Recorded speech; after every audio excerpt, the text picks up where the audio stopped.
Hi friends, మీకు ఈ video నచ్చితే లైక్ చేయండి, సబ్స్క్రైబ్ చేయండి. టీవీలో భూమి క్యారెక్టర్ గురించి అలా అసభ్యంగా న్యూస్ వస్తూ ఉండటంతో భూమి గుండెలు పట్టిల్లేలా వాళ్ళ నాన్నని చూసుకుంటూ బాధపడుతూ ఉంటుంది. అప్పుడే కేపీ భూమి దగ్గరికి వచ్చి, అమ్మా భూమి, నువ్వు గగన్కి ఫోన్ చేసావా, పెళ్లి చేసుకోమని అడిగావా అని కేపీ ప్రశ్నిస్తూ ఉంటాడు. మామయ్య, పెళ్లి చేసుకోవడానికి ప్రేమ ఉండాలి మామయ్య, ప్రేమతో పెళ్లి చేసుకోవాలి, కానీ పెళ్లి చేసుకోమని కారణాలు చూపించకూడదు మామయ్య. అలాంటి పెళ్ళి అసలు పెళ్ళే కాదు, అలాంటి పెళ్ళి అవసరం లేదు మామయ్య అని భూమి బాధపడుతూ చెబుతూ ఉంటుంది. తర్వాత శారద కూడా గగన్తో మాట్లాడుతూ ఉంటుంది.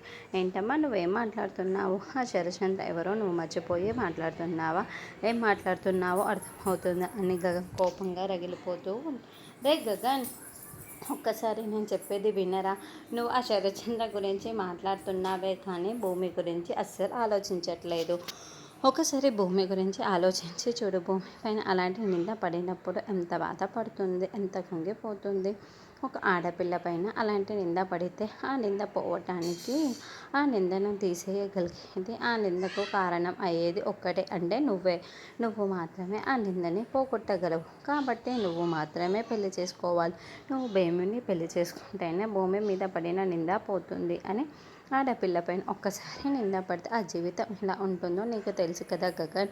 మరి ఎందుకు నువ్వు నన్ను అర్థం చేసుకుంటలేదు అని శారద చాలా చాలా ఏడుస్తూ గగన్ని, దయచేసి భూమిని పెళ్లి చేసుకోవడానికి ఒప్పుకో గగన్ అని చేతులు జోడిస్తూ వేడుకుంటూ ఉంటుంది. ఇక శారద కన్నీళ్ళు భూమికి పైబడిన నిందని గగన్ అర్థం చేసుకుంటాడు. గగన్ కూడా మొత్తం ఆలోచించుకొని, సరే అని నీ కోసం ఆలోచించి భూమిని పెళ్లి చేసుకుంటాను అని ఒప్పుకుంటున్నాను, నేను ఈ పెళ్ళికి ఒప్పుకుంటానమ్మా అని గగన్ అంటాడు. నువ్వు బాధపడకమ్మా, నీ సంతోషమే నాకు ముఖ్యం, కాబట్టి భూమిని పెళ్లి చేసుకుంటానమ్మా అని గగన్ చెప్పడంతో శారద చాలా సంతోషపడుతూ ఉంటుంది. మరి ఇటువైపు భూమి, అటువైపు గగన్ ఇద్దరు పెళ్ళికి ఒప్పుకున్నారు. కాబట్టి ఇప్పుడు నక్షత్ర ఈ పెళ్ళిని చెడగొట్టాడు, ఇలాంటి కుట్రలు చేయను